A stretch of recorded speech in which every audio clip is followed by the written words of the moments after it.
Chers amis, bonjour. Shavuot est la deuxième des trois fêtes de l'Éternel et correspond dans le monde chrétien à Pentecôte. C'est l'aboutissement de 7 semaines depuis Pessah, d'où son nom Shavuot qui veut dire semaine. On peut aussi parler de jubilé de 50 jours, d'où le nom Pentecôte. Lisons Lévitique 23, verset 15. Depuis le lendemain du Shabbat, du jour où vous apporterez la gerbe pour être agitée de côté et d'autre, vous compterez 7 semaines entières.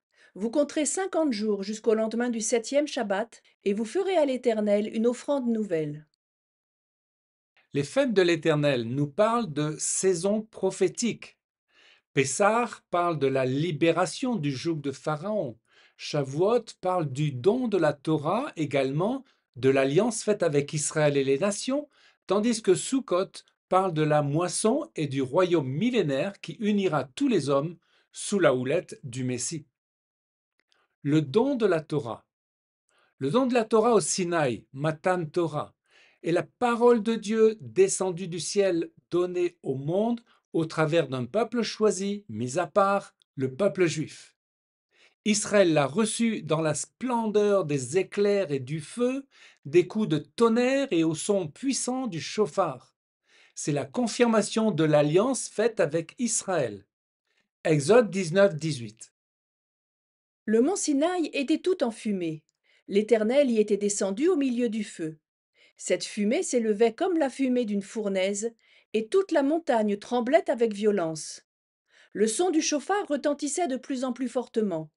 Moïse parlait, et Dieu lui répondait à haute voix. Ce moment est glorieux et en même temps terrible. Il rappelle la prophétie de Joël 3, lorsque Dieu répandra son esprit sur la terre entière au milieu d'événements cosmiques dramatiques. Un royaume de prêtres. À Shavuot, Dieu a donné la Torah à Israël pour la transmettre au monde. Les 10 commandements sont l'expression de la justice de Dieu pour tous les hommes. La Torah, du verbe yara, enseigner, tirer à l'arc, c'est l'enseignement et la direction de Dieu pour l'humanité. On retrouve là pour la première fois le terme de royaume, Mamlechet Kohanim, royaume de prêtres. C'est le début de l'état théocratique avec Moïse, Josué, puis David et les rois, mais il échouera par la suite pour renaître avec le règne messianique futur sous la direction du Messie. Exode 19.5. Maintenant, si vous écoutez ma voix et si vous gardez mon alliance, vous m'appartiendrez personnellement parmi tous les peuples, car toute la terre m'appartient. Vous serez pour moi un royaume de prêtres et une nation sainte. À Pentecôte, nous avons reçu l'enseignant. Le Saint-Esprit ou Esprit de Jésus est celui qui est venu habiter sur terre. Il est le temple en nous. Ne savez-vous pas que votre corps est le temple du Saint-Esprit?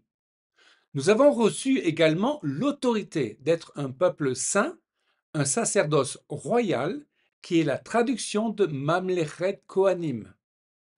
Israël est le peuple terrestre devant témoigner de la gloire de Dieu aux nations. Et nous sommes, nous, Église des nations, citoyens des cieux, devant témoigner aux individus de la gloire de Dieu en annonçant la bonne nouvelle de la grâce en Yeshua. Et comme Israël, nous attendons le royaume messianique où le Seigneur régnera en puissance, il sera le grand libérateur. Philippiens 3:20. Quant à nous, notre droit de cité est dans le ciel, d'où nous attendons aussi comme Sauveur le Seigneur Jésus-Christ.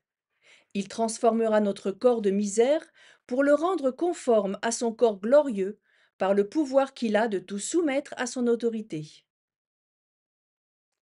Parlons de Ruth et Bose. La lecture du petit livre de Ruth correspond bien à Shavuot. Le livre de Ruth nous montre une étrangère moabite qui va se trouver associée à la joie d'Israël et qui va même s'intégrer au peuple d'Israël. En cela, elle est l'image des prémices des nations qui sont présentées comme une offrande au Seigneur. Ruth a un véritable amour pour Naomi, qui représente le peuple juif et pour lequel elle est prête à mourir. Ruth 1, verset 16. Où tu iras, j'irai. Où tu demeureras, je demeurerai. Ton peuple sera mon peuple et ton Dieu sera mon Dieu. Où tu mourras, je mourrai. Bose symbolise le Messie accordant la rédemption. En rapport à Shavuot, il y a cette belle parole donnée à Ruth par Bose: Sois bénie de l'Éternel, ma fille, sous les ailes duquel tu es venue te réfugier.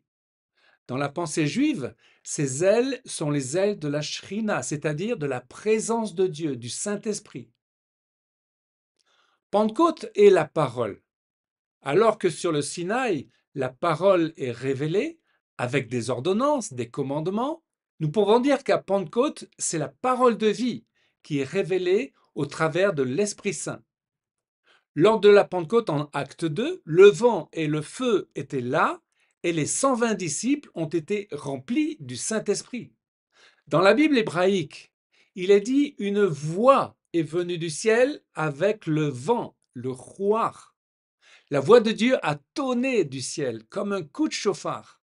Acte 2, versets 1 à 4. Tout à coup il vint du ciel un bruit, comme celui d'un vent impétueux, et il remplit toute la maison où ils étaient assis. Des langues, semblables à des langues de feu, leur apparurent, séparées les unes des autres, et se posèrent sur chacun d'eux. Et ils furent tous remplis du Saint-Esprit, et se mirent à parler en d'autres langues, selon que l'Esprit leur donnait de s'exprimer. Par l'Esprit, nous recevons une Torah de vie. Alors que nous sommes nés de nouveau au travers de l'œuvre de la croix, en reconnaissant le salut et la seigneurie de Christ, le Saint-Esprit nous investit de la puissance d'en haut, de la parole créatrice qui nous permet d'accomplir des miracles, de parler en langue, de donner des paroles de connaissance et d'être des témoins vivants. Jésus a lutté avec Satan par la parole. Il a commandé au vent de se taire. Il a ordonné aux muets de parler. Et à Lazare dans la tombe, il a dit: Sors. Lisons Genèse 1, versets 2 et 3. La terre était informe et vide. Il y avait des ténèbres à la surface de l'abîme, et l'Esprit de Dieu se mouvait au-dessus des eaux. Dieu dit: Que la lumière soit, et la lumière fut. Dieu vit que la lumière était bonne, et Dieu sépara la lumière d'avec les ténèbres. La parole de Dieu est sortie du ciel avec puissance. Yehi Hor. Et la lumière a jailli, repoussant les ténèbres. La parole du Saint-Esprit fait jaillir la lumière dans nos vies. Elle est une parole vivante dans le monde qui nous entoure.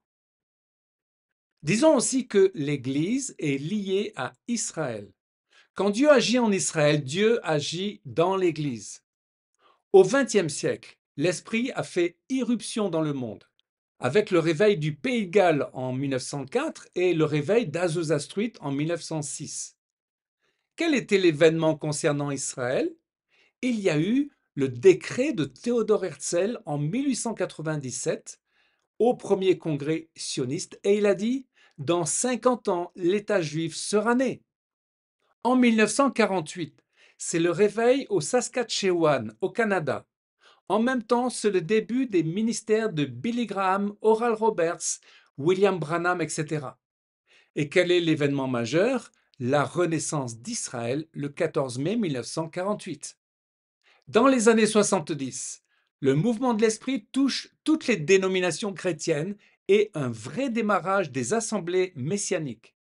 Quel est l'événement en Israël? En juin 1967, c'est la victoire miraculeuse d'Israël en 6 jours contre 7 armées arabes et de plus la libération et la réunification de Jérusalem. Pentecôte est ainsi la célébration de l'alliance divine et de la parole de Dieu avec l'avènement de son esprit. Pour nous, croyants de la nouvelle alliance, c'est la parole vivante et créatrice que le Saint-Esprit a placée en nous. Nous sommes les amis, nous sommes les prémices de la gloire divine que Dieu va déverser sur le monde entier quand, selon Ésaïe, la connaissance de l'Éternel sera comme l'eau au fond des mers. Du haut du ciel, à Pentecôte, Dieu souffle son esprit et crie Yehi Hor, que la lumière jaillisse dans les cœurs, dans l'Église, en Israël et dans le monde entier. Amen. Chers amis, À une prochaine fois pour une nouvelle vidéo en direct de Jérusalem.